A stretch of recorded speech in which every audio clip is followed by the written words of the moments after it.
Jantar മന്ദിറിൽ CJP നടത്തിവരുന്ന പ്രതിഷേധങ്ങൾക്ക് പിന്തുണ നൽകിക്കൊണ്ട് പ്രതിപക്ഷ നേതാവ് രാഹുൽ ഗാന്ധിയുടെ നേതൃത്വത്തിൽ പ്രധാനമന്ത്രി നരേന്ദ്രമോദിയുടെ വസതിയിലേക്ക് നടത്തിയ പ്രതിഷേധ പ്രകടനത്തിൽ അസാധാരണ നീക്കങ്ങൾ.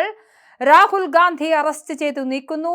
രാഹുലിനൊപ്പം പ്രതിഷേധത്തിൽ പങ്കെടുത്ത MPമാരെയും അറസ്റ്റ് ചെയ്യുന്ന സാഹചര്യമാണുള്ളത്. രാഹുൽ ഗാന്ധിയെ റോഡിലൂടെ വലിച്ചിഴച്ചുകൊണ്ട് പോവുകയാണ് ഡൽഹി പോലീസ്. കോൺഗ്രസ് നേതാക്കളായ രാഹുൽ ഗാന്ധി, മല്ലികാർജുനൻ ഖർഗെ, പ്രിയങ്ക ഗാന്ധി എന്നിവരെയൊക്കെ അറസ്റ്റ് ചെയ്ത് നീക്കുന്ന സാഹചര്യമാണുള്ളത്.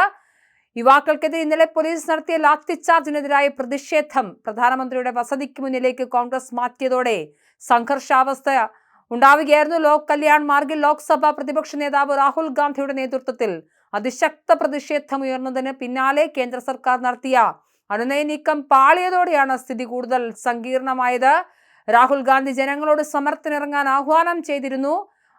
വളരെ വലിയ രീതിയിലുള്ള ജനപിന്തുണയാണ് സമരത്തിന് ലഭിച്ചുകൊണ്ടിരുന്നത്. ഈ ഘട്ടത്തിലാണ് പോലീസ് രാഹുൽ ഗാന്ധിയെ, സമരത്തിനെത്തിയ നേതാക്കളെ, MPമാരെ, പ്രിയങ്ക ഗാന്ധി അടക്കമുള്ള ആളുകളെ, മുതിർന്ന നേതാക്കളെ അറസ്റ്റ് ചെയ്ത് നീക്കുന്ന സാഹചര്യമുള്ളത്. പ്രധാനമന്ത്രിയുടെ ഓഫീസിന്റെ കൂടി ചുമതലയുള്ള കേന്ദ്രമന്ത്രി ജിതേന്ദ്ര സിംഗ് ആണ് പ്രതിഷേധ സ്ഥലത്ത് നേരിട്ടെത്തി രാഹുൽ ഗാന്ധിയുമായി ചർച്ച നടത്തിയത്. പ്രധാനമന്ത്രിയുടെ നിർദ്ദേശപ്രകാരം എത്തിയ ജിതേന്ദ്ര സിംഗ് മുന്നോട്ട് വെച്ച അനുനയ നീക്കം കോൺഗ്രസും രാഹുൽ ഗാന്ധിയും തള്ളിക്കളഞ്ഞതോടെയാണ് രാഹുൽ ഗാന്ധിയെ അറസ്റ്റ് ചെയ്ത് നീക്കുന്ന സാഹചര്യം ഉണ്ടാകുന്നത്. കേന്ദ്രവുമായി ചർച്ച തുടങ്ങാതെ സമരത്തിൽ നിന്നും പിന്നോട്ടില്ലെന്ന നിലപാടിലാണ് കോൺഗ്രസ്. പ്രധാനമന്ത്രിയുടെ വസതിക്ക് മുന്നിൽ പ്രതിഷേധം ശക്തമായതോടെയാണ് ദില്ലി പോലീസ് ഇവരെ നീക്കാനുള്ള പ്രവർത്തനങ്ങൾ ആരംഭിച്ചത്. എന്തായാലും പ്രതിഷേധം കനക്കുകയാണ്. രാജ്യ തലസ്ഥാനം സ്തംഭിക്കുന്ന അവസ്ഥയിലാണുള്ളത്.